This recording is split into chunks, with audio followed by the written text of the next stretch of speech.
કેવું જીવન જીવીએ તો સમાજ આપણને યાદ કરે, કેવું જીવન જીવીએ તો ગામ યાદ કરે, કેવું જીવન જીવીએ તો ભગવાન આપણને યાદ કરે.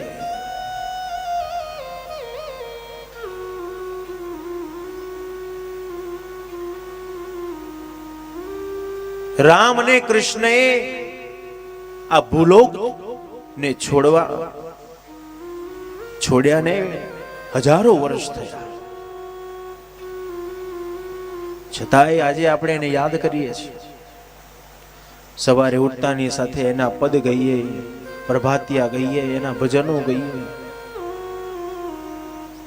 શું આપ્યું એને આપણને કે આજે આખો સમાજ એને યાદ કરે છે? બોલો, કોઈને 5-25 લાખ રૂપિયા આપીને ગયા છે ભગવાન? 5-10 કિલો સોનું આપીને ગયા છે ભગવાન? કશું જ આપ્યું નથી. પણ છતાંય આજે આખો સમાજ, આખો સમુદાય, આખું વિશ્વ જેને યાદ કરે છે.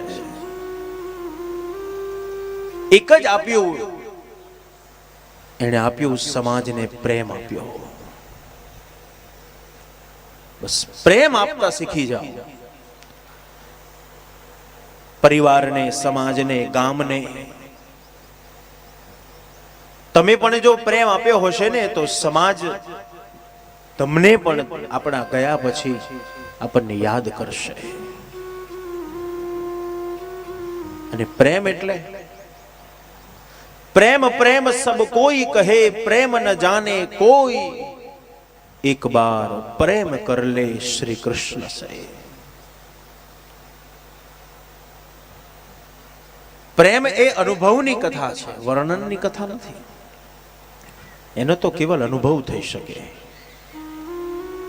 અને જો સમાજમાં, પરિવારમાં દીકરા દીકરીઓને પ્રેમ આપ્યો હશે તો જ આ કૃષ્ણમાં પ્રેમ જાગશે, નહીં તો નહીં જાગે. બસ એની પાછળ દીવાના બની જાઓ, પાગલ બની જાઓ.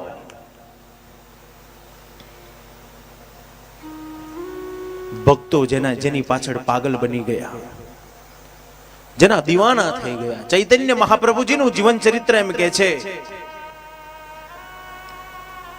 કે ચૈતન્ય મહાપ્રભુજી રાત્રે પથારીમાં સૂતા હોય, સવારે સેવકો પથારી વાડે અને ઉશીકુ ભીનું દેખાય. સેવકોએ ચૈતન્ય મહાપ્રભુજીને પૂછ્યું કે બાપજી, રાત્રે તમારા ઉપર આવીને કોઈ પાણી રેડી જાય છે, કેમ? કઈ નહીં મહારાજ, આજે સવારે આપની પથારી અમે લેતા હતા તો તમારું ઉશીકુ ભીનું દેખાયું.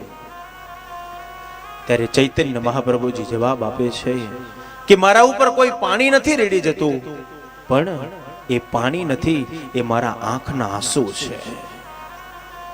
શું કરું? મને રાત્રે કૃષ્ણની યાદ આવે અને કૃષ્ણના વિયોગમાં હું 14 આંસુએ રડું છું.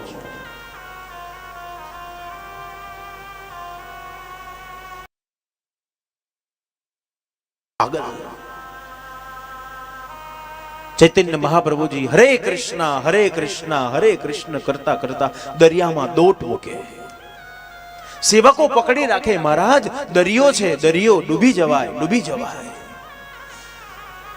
ચૈતન્ય મહાપ્રભુજી કહે, શું કહું, મને મારા કૃષ્ણ વગર ચાલતું નથી.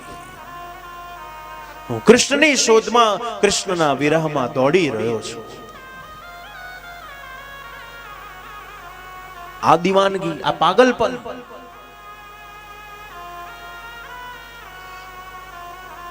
બસ દીવાના બની જાવ એને યાદ કરતા કરતા. મીરા પાગલ બની ગઈ એની પાછળ. ગુરા કુંભાર, અષ્ટ સખા, રોહિદાસ ચમાર, નરસિંહ મહેતો, જેટલા પણ પ્રભુની પાછળ પાગલ બન્યા છે તો એને કૃષ્ણ મળ્યો છે. કૃષ્ણને મેળવવો હોય ને તો એની પાછળ પાગલ બનવું પડે. તો કનૈયો મળે. ભક્તોને પાગલ બનાવી દીધા કૃષ્ણે. બસ દીવાના બની જાઓ.